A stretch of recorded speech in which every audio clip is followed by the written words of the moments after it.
Jesus' name.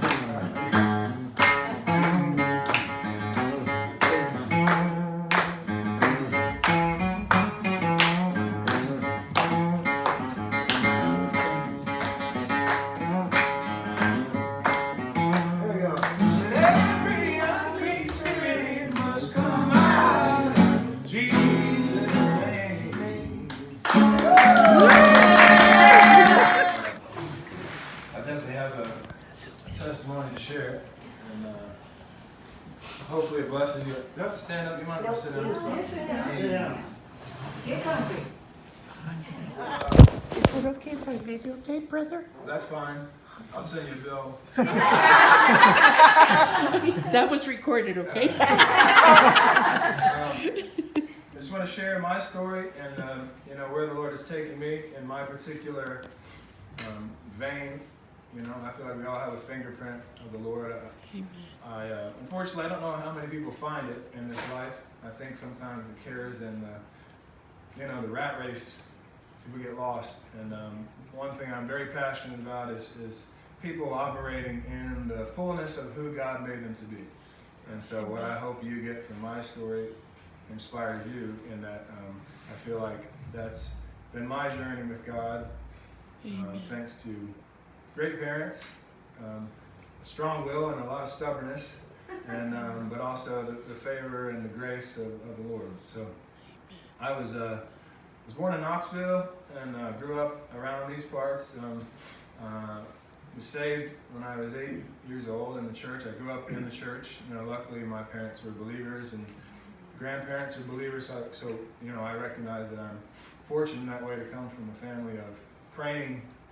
Mostly praying women, like definitely the men too, but the grandmas and the moms, they're the ones on their knees praying and probably saved me and my brothers, most of my brothers, from a lot of hard times. I'm the oldest of 3, so you can, probably all the things you would think about the oldest, I fit in all those categories. Kind of a perfectionist, kind of feel like I'm responsible for keeping everybody in line, and I was also the oldest of all the cousins. We was like 7 total of me and my brothers and cousins, so I felt that weight a lot of my life was like, to be a leader and to keep an eye on everybody. It doesn't offer a lot of freedom, inner freedom, because you got to worry about everybody else, while the other kids, they're able to do what they want because it's on the older brother. We're the ones that get all the rules. That's it. Yes. All the rules from the and you follow them, and you follow them, and you expect to, the other ones that have to follow them, and it's not the case. So anyways, I grew up around here, and I actually went to, my dad, I'm not sure early on, my dad did a variety of things, but when I was saved, my dad was working at First Baptist Shelbyville, or Shovel, as they say here, and we lived over there, and that's where I made the decision to follow the Lord and be baptized, and I went to elementary school. I grew up in Christian school all the way to, I think, 6th or 7th grade. And it's kind of an interesting story I shared with Pastor. You know how Pastor was always talking about that story where this pastor let him have the whole church to himself, eternal life, and got the keys?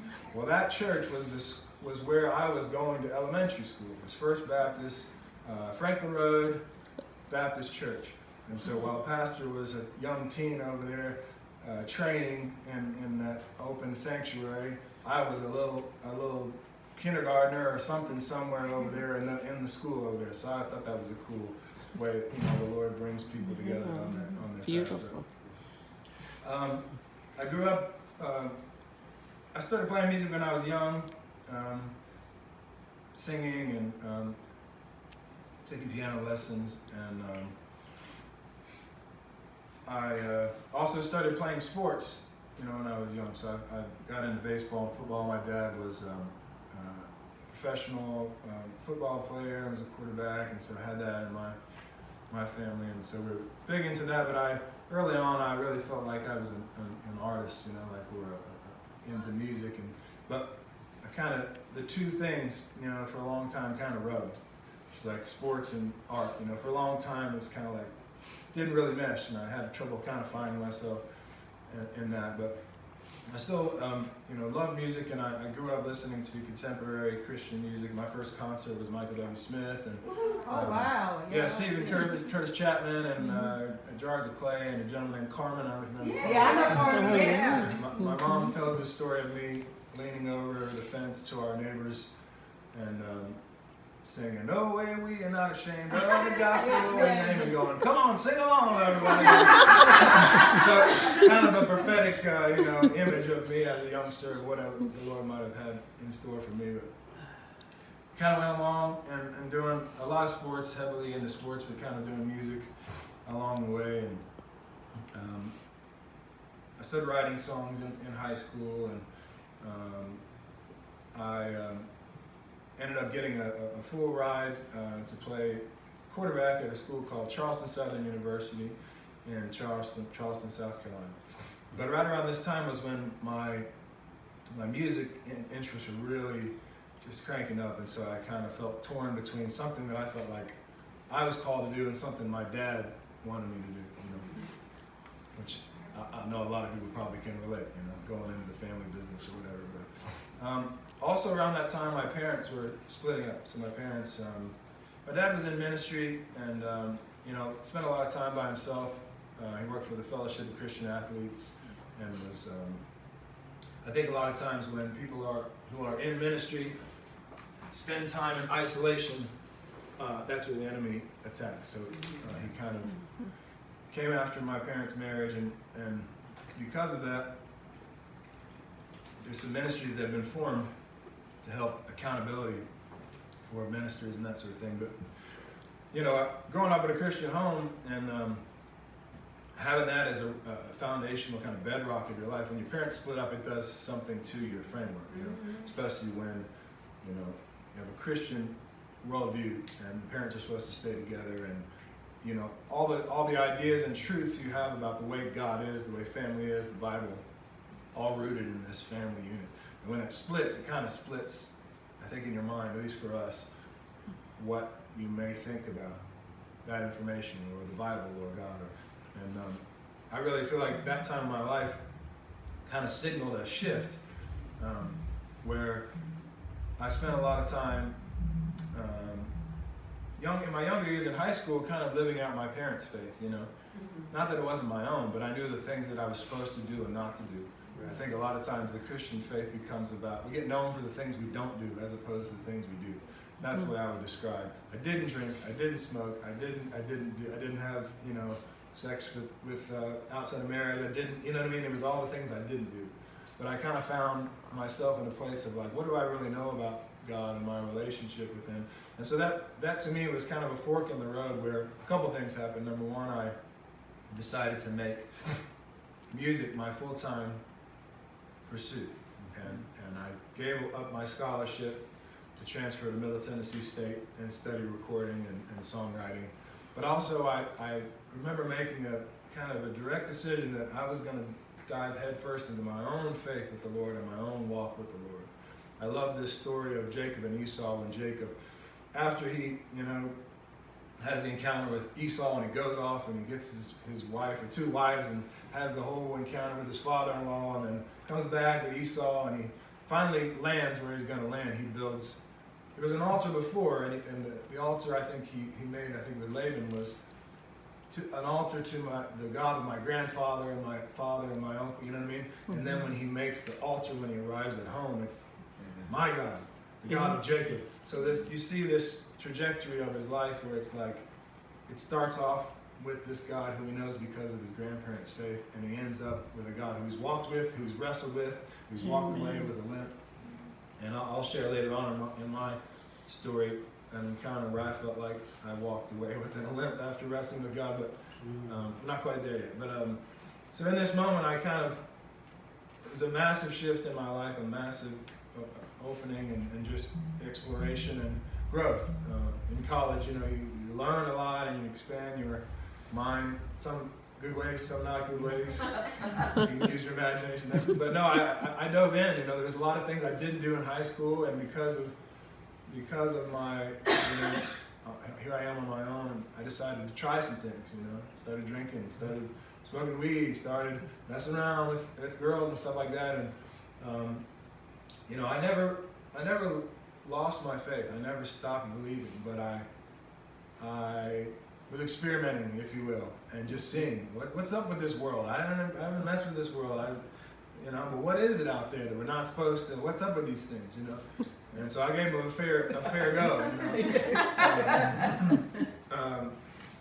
You know, not as bad as some of my brothers did, but that's another story. But I gave it enough to realize how empty it was. You know, and so kind of this period of my life, I kind of refer to as the grace period, right? Because I've known the Lord since I was 8, or at least since that's the moment I made the decision, but I've known him a long time. And this period of time in my life, I realized I was living in ways that, you know, probably aren't glorifying to God.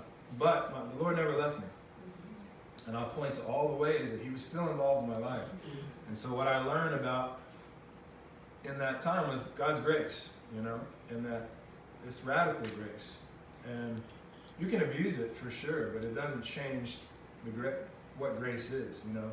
But what it does is for me, it allowed me to, it's kind of like a net, right? I look at grace like a net. There's only so far you can run into that net before you realize you're walking a dead-end road. And then it's the goodness of God and the emptiness of that life that eventually leads you back to him. So I gave it a fair shot. And I think it was in this time, though, that I had an encounter with God. So I grew up Southern Baptist, and then kind of we started going to more non-denominational church, but not very charismatic at all. And so after college, I spent some time in Atlanta, and I connected with some young people there that were just on fire for the Lord. And this was my first encounter with things more charismatic. Young people that were speaking in tongues and laying hands and seeing miracles. And it was exciting because it was like, okay, I know all the stuff you're supposed to do. I know all the rules.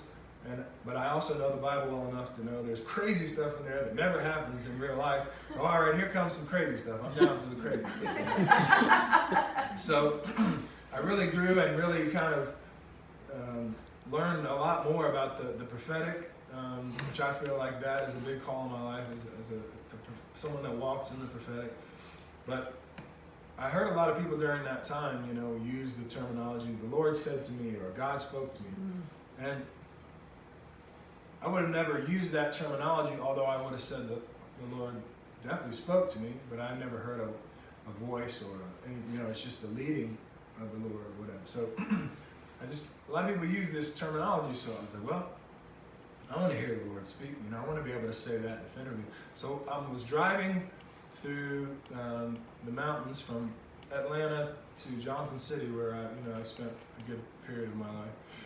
And my brother was in the hospital with a blood clot. And so as I'm driving, I'm just reflecting all this, and I just said, Lord, I want to hear you speak. All these guys say they can hear you speak. Why not? You know what I mean? So when that happened, I felt this tremendous peace come over me. And I'm driving through this beautiful span of highway through these mountains, and there's these butterflies all around. It was just this surreal moment, just like absolute peace. And then I just felt this stirring. Up until this point, I went to Middle Tennessee State, and music and recording was my life.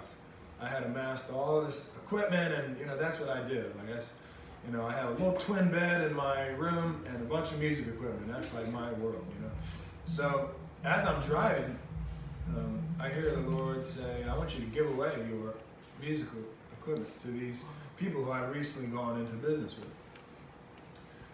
And I was like, okay, well, I'd read enough Bible stories to know, like, when the Lord asks you to do something, it's for your good. I mean, you may not want to do it, but the first thing that came to mind was Abraham and Isaac.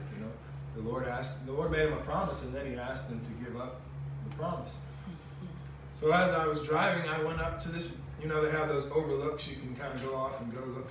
And I went up to this overlook, and I got on my knees, and I said, Lord, I don't know if this is you, but if it is, I'm in, let's do it. Why not, So a couple months went by, and kind of back and forth. I finally made the phone call and gave up my stuff to these folks.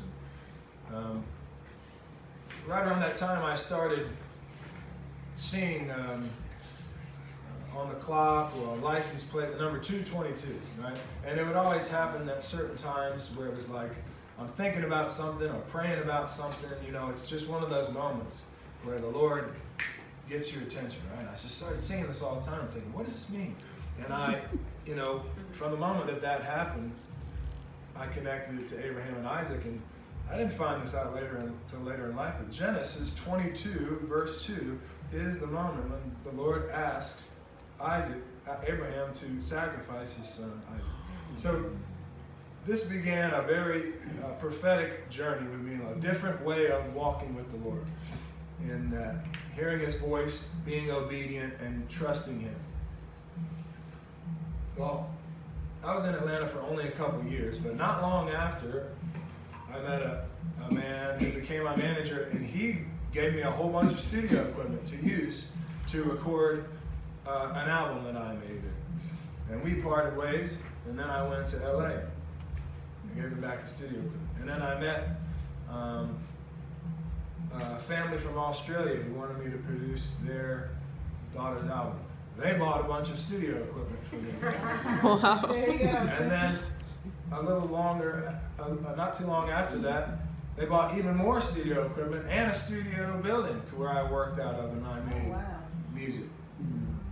Well, that fell through, and then on to the next. And to this day, I have never had to pay for another piece of studio equipment that the Lord has allowed me to use to make music for His glory and for His kingdom.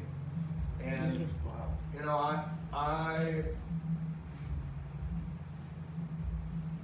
I said a long time ago, Lord, even as a little kid, I remember the prayer of Samuel, right? He says, he heard the voice, he runs into Eli, and he's like, you called me? And it happens a few times. He says, if he says it again, say, here, always says, speak, Lord. And he says, here am I, Lord, send me. And I remember saying that prayer as a little kid. And somewhere along the line, I found my purpose,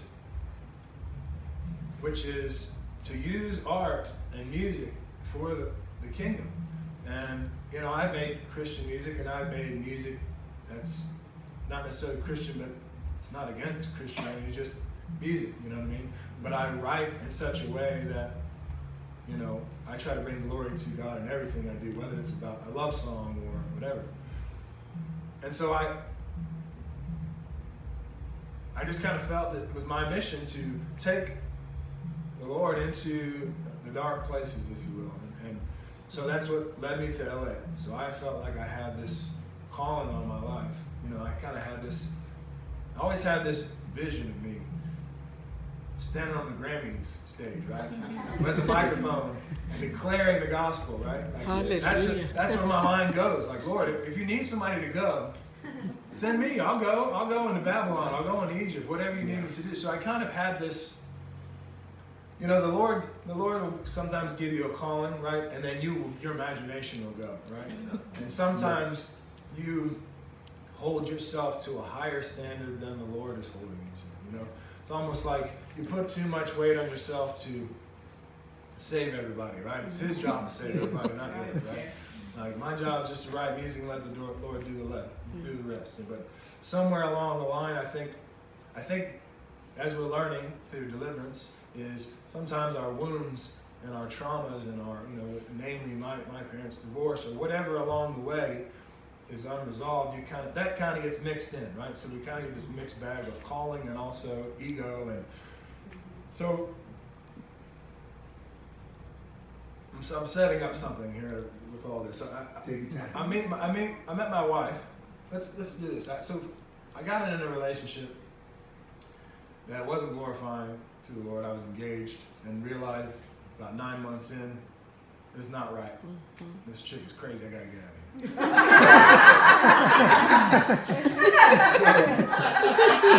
here. So I was probably crazy too, but it didn't matter. As far as I was concerned, yeah. Little Jezebel going on there. So I had to get out of there. So I'm at this point, I'm without a home because we're living together.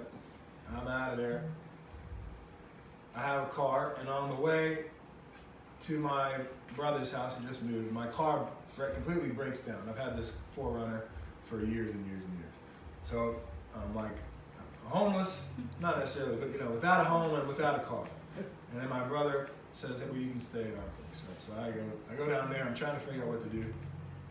And I know folks have mixed feelings about Joel Osteen, but every day I wake up, sit in the back in a hammock, and I would listen to Joel Osteen sermons and Joseph Prince. And I would just declare over my circumstances, Lord, I know you got a car for me. I know you got a house for me. I know you got a plan for me. And I would just play these little gospel songs and record them and just trust the Lord. Well, right by the time I was busking with my brother, I have two brothers, my middle brother and I played music together. And I'm out in Venice Beach with my brother just busking. Busking is when you play music on the street for money, right? So I'm out there. And all of a sudden, this little fairy-like rainbow-haired woman walks by, and I'm like, my brother, man, you see that girl? Like, she's beautiful. And I had a tip jar that said, free CD with any donation. So she plopped this little rose in there that was made out of palm branches and kind of stood beside her. And I was like, hey, you got you put something in the tip box, you should take a CD. So chatted for a moment. A couple of days later, we run into each other again, and she's like, "Hey, I live up off the Venice Beach. If you'd like to come, ever want to watch the sun with my buddy? He says, if y'all ever want to come watch the sunset, I got a rooftop." I was like, "Well, how about right now?"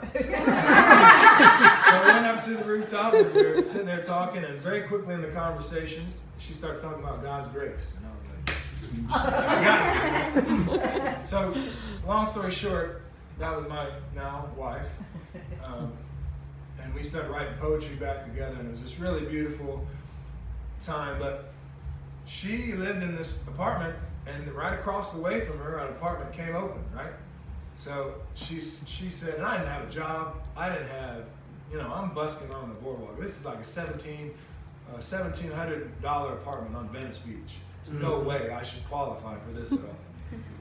And she writes this letter of recommendation to the landlord, and I don't know what we fudged up to make him think that I was qualified for that, but sure enough, I had an apartment. Very soon after my declarations, I got an apartment. I just met my future wife, and come to find out, she's got a car that I can use. So I got my future wife, a car, and an apartment on Venice Beach. So, say what you want about Joel Osteen, but dadgummit, his sermons help me declare God's victory over my life. So There was a time he helped me too, you said. Yeah, I don't know. Pastor's got the inside info on that stuff.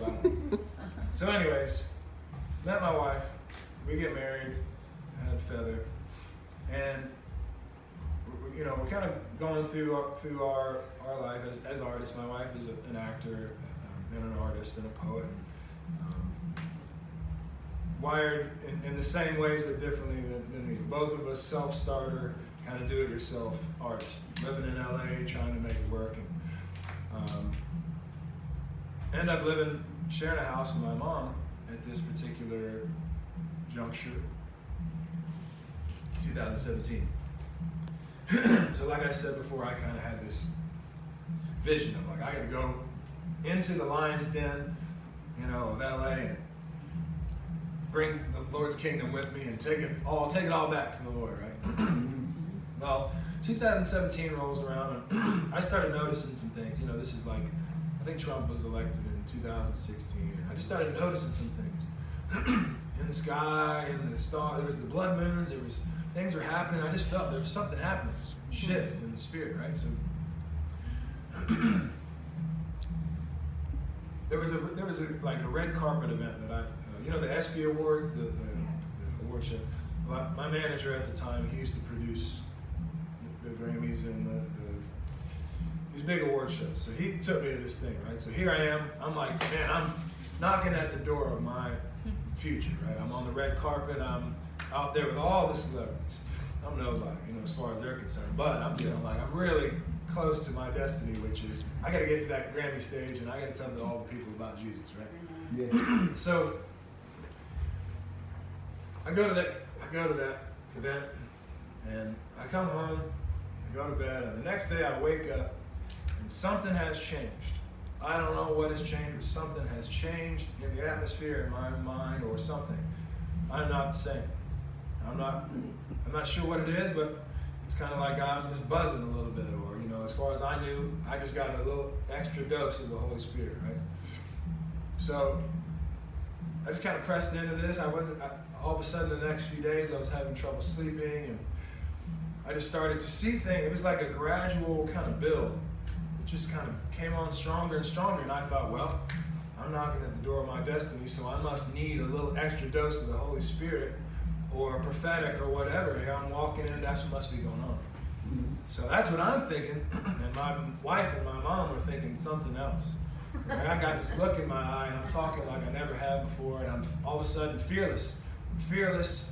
I don't care. I'm like, I got this unction, and I'm seeing things in the Spirit. Things are connecting and interweaving in ways that I never, and I have no idea how I got here, but this is the new normal. Well, pretty soon people start coming around me and asking questions like, are you okay? Like, what's going on? It's like, no, you don't understand. I can see it. I even I wasn't part of this men's Bible study, right? And I'm the youngest guy at the table, but I come into this Bible study, all eyes glazed over, like, you don't understand. Jesus is coming back soon. I can see it. It's real. It's real. And they're all looking at me like,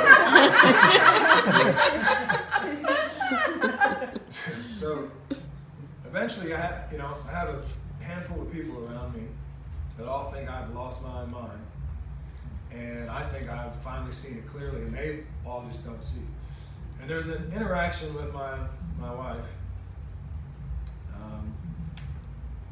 where my understanding was there's an individual that was my brother's girlfriend at the time. She worked at a facility, and she wanted to get me psychiatrically evaluated. I was not going there. Because, I had a couple friends, that committed suicide that I knew of that were given medication and all this kind of stuff, and I was not going there. So, the day before, I went to this restaurant. One of the guys from my Bible study took me to this restaurant to kind of counsel me and make sure, like, are you okay, kind of thing. And as I went to the bathroom, I came out and there was these three women sitting at this table. And has anybody read or seen the movie The Shack? Yes. I do. All right, so you know how he displays the Trinity in the Right. Say what you want about the book, that's fine, I don't care. But in this moment, there was these three women at the table. And I don't know how to explain it to you, but in that moment, I felt as though I was in the presence of the Trinity through these women. They had this look in their eye, they were smiling at me, and there was something going on. So I took a knee, because I'm like, something's going on here with these women. And they said something about my shirt. I had this shirt on that I had designed, and she made a comment about it and said, there's a guy down the Beach Fire Department that needs t-shirts. I'm going to give you his information. She said, his name is David Scott. And she said, and that was all fine, but then she said, when the canine sees you're a good person, he'll stop barking. And I thought, well, that's weird. Sounds good. So, I went about my time. Now, I will say this. I had, in this period of my life, I kind of, like I told you, there's a mixed bag of anointing and woundedness. I also live in LA and among a lot of New Age folks. So there was some things, my brother had given me a gift with these crystals on it. I had a friend who was a Native American shaman guy that he was giving me, so there's some stuff going on here, right? So anyways, I tossed the guy that I was at breakfast with, he felt like I should get rid of this. So I dropped some stuff. So anyways, the next day, having this conversation with my wife, she says, let's go for a drive. Now, I've never been in the car really with my wife when I'm not driving. It's just the way it is. I don't have any qualms about women driving, but that's just the way it is. This particular time, my wife is driving, and we're having a conversation. And this is after the conversation when everybody thinks I'm crazy and needs help. Well, right by that time, I look in the rearview mirror and I see my brother's girlfriend in the car behind us, and I realize I'm being driven to that psychiatric facility. And I don't Oh, want to go. no. So we get to a red light, and I get out of the car and I run for my life. I'm talking sprinting. My wife's chasing me. I'm sprinting faster, like bad out of hell. You're not gonna catch me. You're not taking me to this place. She's yelling at me. So I come around the corner into this neighborhood, and there's a door, open door, right? I run into this door. There's this elderly couple sitting in the living room. I'm like, help me! Please help me! Please help me! My wife's trying to take me to this place, and I don't want to go. You gotta help me. And they looked at each other, looked at me, and they pointed at the door and they said, get out! I'm like, yes, sir, got it. So I left the house, I went to the front porch, and they came out there, and I was like, look, I know how this looks. I'm sorry. Like, I'm a worship leader. Like, I don't mean you any harm, but something's going on. I don't want to go to this place. They're like, well, go next door to the guy's house over there. Maybe he can help you. I think he's a policeman. So I go knock on his door. Same spiel. I'm like, hey man, I don't know what's going on. These people are trying to take me here, and I try to explain to him what's going on or whatever, but I tell him I'm a worship leader, all this kind of stuff. He has a dog. And the dog's barking at me. And I said, at some point, he goes, all right, hey, let me think for a second. He goes in the house, and he comes back out. I think he must have called the cops. Goes in the house and comes back out. And right about the time, the dog stops barking. And I said, by chance, is your name David Scott? He said, yeah, it is. Oh. Like, how do you know that? I was like, man, that's a long story. I just feel like the Lord wanted me to meet you or something. So he called the cops. It was all fine. It wasn't like he called the cops on me. He just called the cops to help. So the cops came, and I'm talking to them. Everybody's trying to figure out what's up with this guy. Is he okay? And, cops and I are like yucking it up in the back of I'm talking to them about, it was like during the, Blue Lives Matter and all that kind of stuff. And I'm talking to them like, everybody giving you a hard time? And they're like, yeah, man, it's tough out here. I'm like, yeah, they should treat you guys better. You deserve, all this is happening while they're driving me to the psychiatric facility. So we get there and they bring me in, and they're like, this dude's fine. Like, he's fine. He's not a danger to himself or anybody else. I'm like, see you later, guys. So they bring me in and they evaluate me. 3 people evaluate me, and I tell them what's been going on. Trying to the best explain where I'm at and my situation, my family, and all this. And at the end of it, all 3 of them are like, well, you're free to go. We don't see anything wrong here with you, or seem like be harmed or suicidal or anything like that. They said, however, if you would like a place to get away, well, we have a place. You could stay and have a bed and, food and all this. And I was like, well, that sounds great. Everybody around me thinks I'm crazy, and I'm not too happy with them right now. So a nice bed and a book to read or something like that would be great. So they take me back, and they bring me into this room, and I look around, and the walls are all padded. Oh. Sitting across from me is this doctor, and he says, do you know this woman, referring to my brother's girlfriend?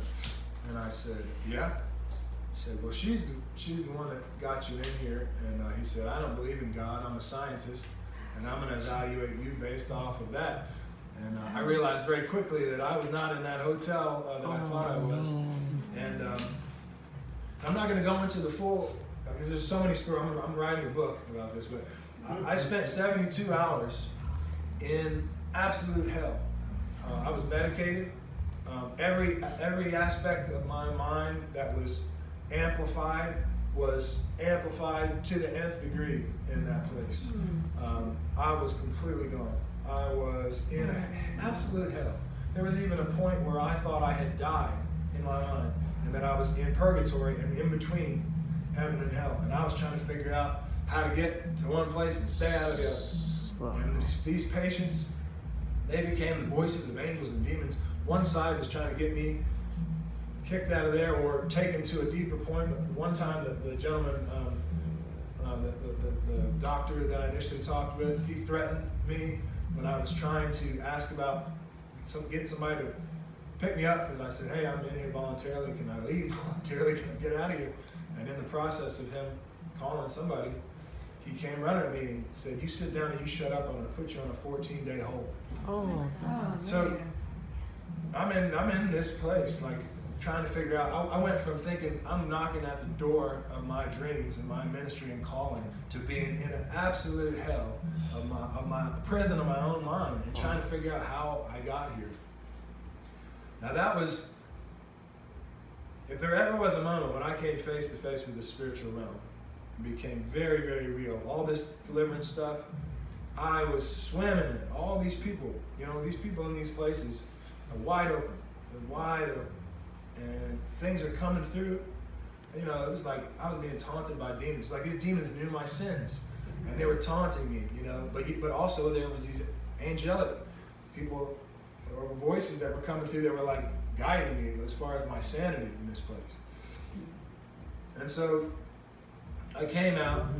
I spent 72 hours. It felt like 72,000 years. I mean, it was literally. I could tell you stories of black and white. But I came out of here completely destroyed, completely everything I thought I knew about myself, about my life, who I was, what I was here to do, what the Lord, I will say this, there was a moment in there when I found out I was being medicated with things that were harmful, and I found out you could ask for the information. It's like, I want the sheets that tell me what I'm doing. And the side effects were a mile long, including suicidal thoughts, hallucinations. I mean, it's just like a mile long. So I was convinced in this moment, in my imagination of this situation, that I was going to die. Like whatever they were going to give me was going to kill me. And I was going to be like some sort of martyr for this system, and it was going to bring the whole thing to justice or whatever, this whole wild thing. So in that, I just sat there and I had a Bible. I think it was a Gideon's Bible, right? Like, they have Gideon's put these Bibles in certain places. And I just clung to this thing for dear life throughout. It was my only piece of sanity. But I just began to read through the Psalms. And in this place of thinking that I was about to die, I just had this peace come over me. Where it was like, I just knew if I was going to die in that moment, I was going home to be with Jesus, and that was okay. And, whenever the medicine kicked in, I was kind of staggered down the hall and ended up in the shower, and they pulled me out the shower, and I don't know what happened, but I woke up the next day and I was alive. But I came out of there, and marriage was in shambles because I didn't trust my wife, because of what happened. I was depressed and anxious and walking around thinking I'm a crazy person, like everything I thought I knew, saw so clearly was all just gone. And so I said, Lord, I remember talking to my wife and saying,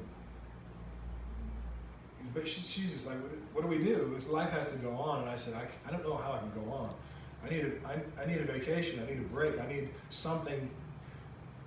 And she's like, I don't know how that can be. And I was like, well, if that can't be, I don't know how I can go on, because you can't just step back into life after something so traumatic. Yeah. And it must have been a week later that my wife gets this call from somebody we knew, and she got a job offer to go teach acting in Paris, France. So we got a free trip to Paris, France for 2 months. Wow. And my wife is over there teaching acting, and I'm just hanging with my daughter in the various parks and touristy places, just healing. Spent 2 months just healing and talking to the Lord and just wrestling with what I was going to do next, and what happened. I still, to this day, don't know exactly what all happened, but I know, that the Lord was at work in there, in that time of my life. Even, like David said, even if I make my bed in Sheol, there you are. Mm-hmm. And that's definitely true. And so at the end of the 2 months period of that trip, we were making all kinds of plans. I was to come back and I was going to start a songwriting school or a marketing this or that. We're just like trying to figure out what are we going to do. Well, I get an email from my youth pastor from 10, 15 years back. I haven't talked to him forever. He's like, hey, I just got a job at this church in Ventura County, California, and we're looking for a worship leader. In fact, they were looking for a creative arts director. Would you be interested? And I'm looking at the job criteria, and it's everything I know how to do. She's like, anything with regards to media and music and all this. And I went to bed that night, and I had a dream, and I knew that I was going to get that job when I got back. And sure enough, went back and did a couple, test runs, if you like, went and led worship and had some interviews or whatever. But, during this time, my mom, she's worried about, because she's there through it all. She's living it. She saw the whole thing and work, our relationship is in shambles. And she's just leaning into the Lord for a miracle for her son. Like, what in the world just happened to my son? And my wife's leaning into the Lord for a miracle. And sure enough, the Lord came through and offered me, that was my first full-time job that I ever had. The Lord always took care of me. But all of a sudden, I got a full-time job with benefits. My daughter gets to go to a Christian school for free. And I'm surrounded by a church full of people just loving on me. And I just saw the hand of the Lord, and the only way I know how to talk about that situation is through the lens of Jacob. It's like I wrestled with the Lord and I walked away with a limp, because I can play you recordings of me singing prior to that and after that, and you will hear two different people. Yeah. But I will say this, I heard someone talk about recently. Anybody familiar with Robert Henderson and the Courts of Heaven? It seems like a handful of folks around the church have been pressing into some of this teaching. But he talks about with Job, a lot of times we think of Job as like, man, this random thing that happened, why did God let this happen to this guy? And he talks about the Lord lets things happen to you so you can walk in a greater level of anointing and authority. Amen. There's something there in the spirit that if you stand the test, you walk out of there with greater capacity, right? And a greater understanding of who you are and who the Lord is. Before that, I was carrying around this burden of like, I gotta go. It was almost like I felt like I was a secret agent trying to get in the back door of the music industry and trying to get in there. So it's like people, they knew I was a Christian, but I wasn't ramming it down their throats. But like I'll get in there, and then once I get on that Grammy stage, then I'm gonna really let them out, Yeah. But after that happened, and I had to lean into the Lord for everything, all of a sudden there was a completely different approach to what I'm here to do. And that's to bring glory to His name. Amen. To bring glory to His name. Yeah. Seek ye first the kingdom and His righteousness. Yeah. And all these things will be added to you. Mm-hmm. So 2020 comes around. And of course I got re-energized, right? I got re-energized. Once I got back on my feet, I got a new purpose, and I'm all gung-ho and all this, but I think I still was holding on to some of the old stuff. 2020 comes around, and all the stuff that goes on with 2020. Well, I really was speaking out, I was like Pastor Locke in my boldness of, because the moment, I've been a conspiracy theorist, if you will, since college. Like, I never met a conspiracy I didn't at least want to check out. Yeah. There's some stuff that's nonsense, but you know what I mean? When you smell a rat, you smell a rat. Right. We all go to Global Vision, we know what we're talking about here. Yeah. So, the moment that word COVID came out of those people's mouths, I knew exactly what was going on. Right. And very soon after, I'm looking at Bill Gates and this digital ID thing and all this. Yeah. You get it. So I started speaking out. Well, I think it was the same day that President Trump's Twitter got shut down. I got kicked off of all this stuff. So Instagram and Twitter. And so I find myself, without a voice or without a way to move the mission forward, move in my ministry, or feeling like silenced in a lot of ways, And, I'll share a prophetic word. When I was in Atlanta, there was a woman there that gave me a prophetic word that she said, the Lord, and I never met this woman, she started talking to me about my music and what the Lord was going to do.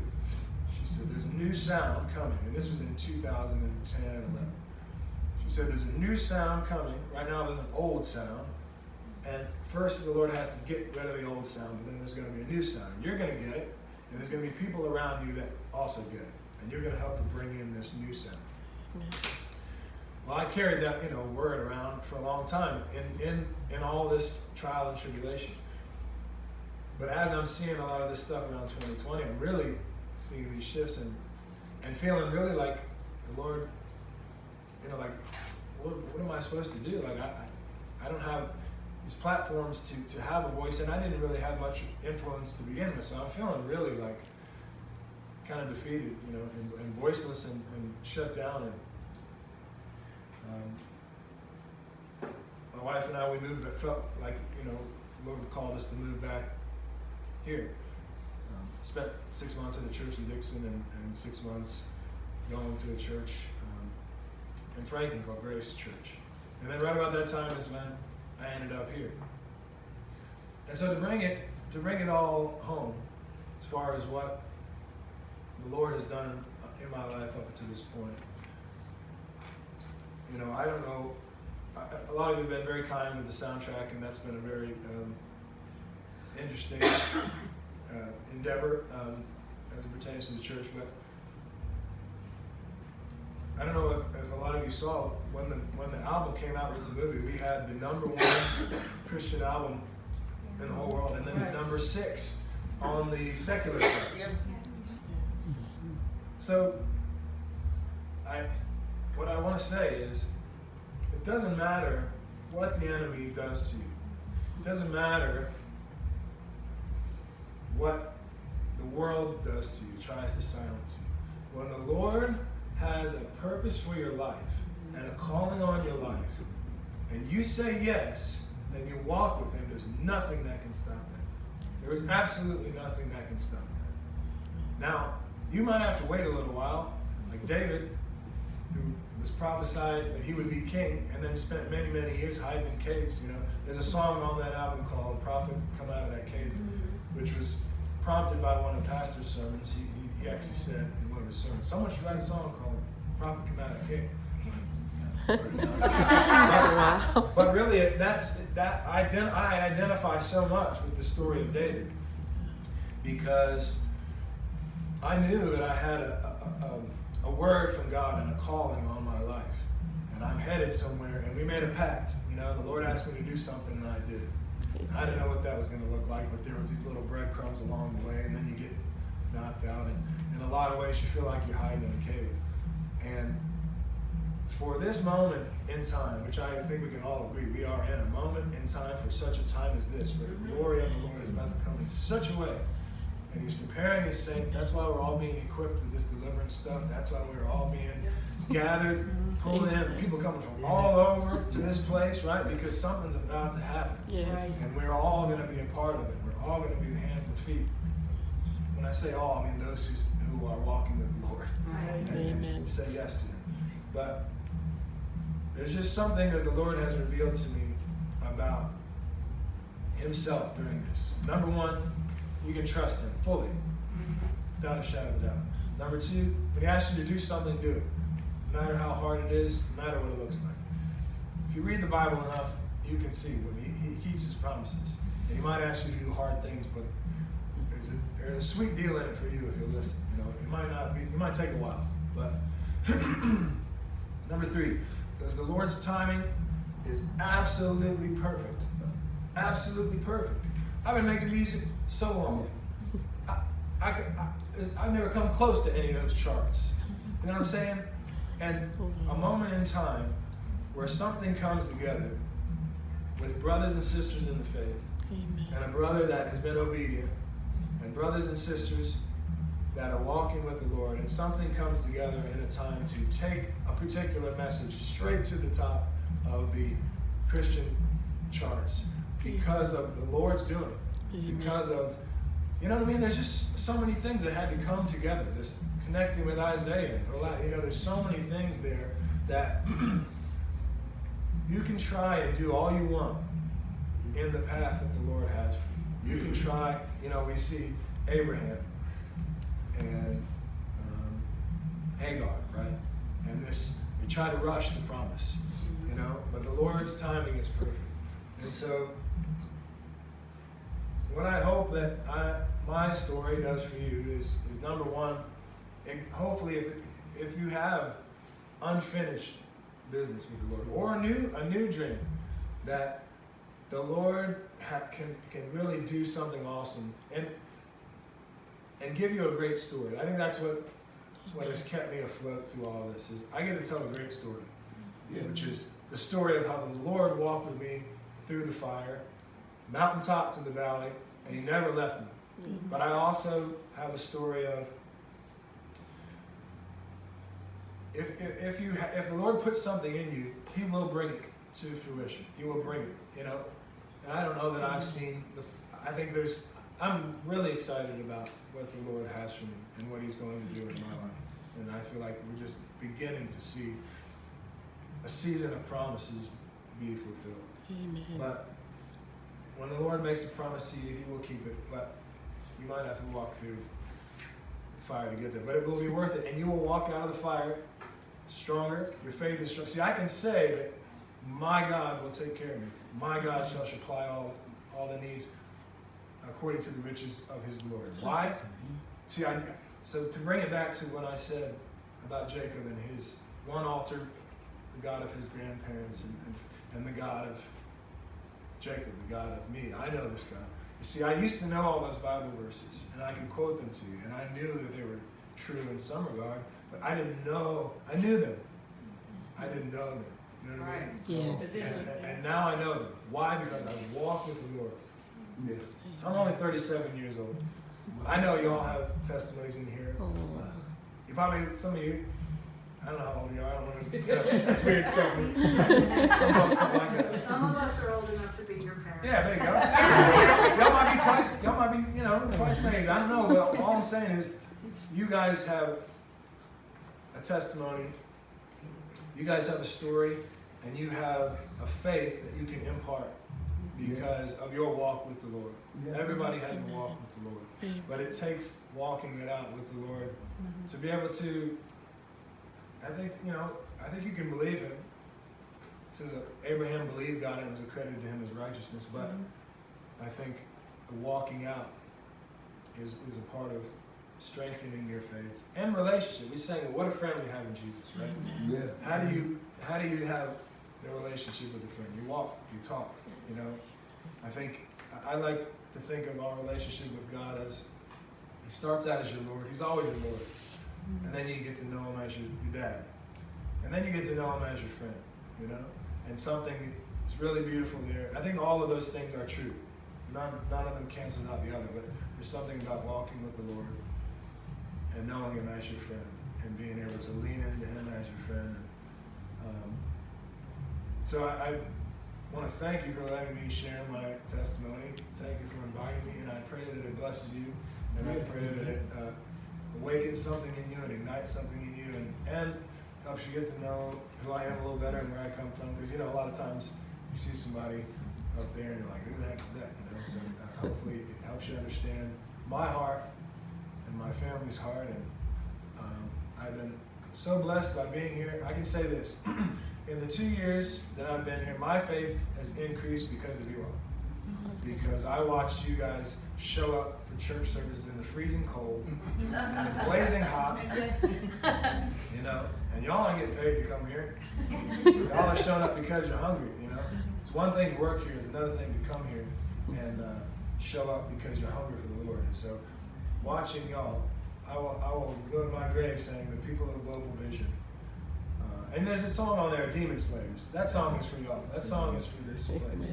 It's not about me. That's not, because I'm usually just leading worship when folks are doing all the grunt work of like getting peeped on and all that kind of stuff. So I just want to say thank you to you guys because your faith and your diligence of showing up and being hungry for this hour, I would not be where I'm at with my desire for the Lord if it weren't for you guys and being inspired by your tenacity and your hunger for the Lord. So God bless you guys. Thank you for listening and for having me. And I pray that. Thank you. Yeah.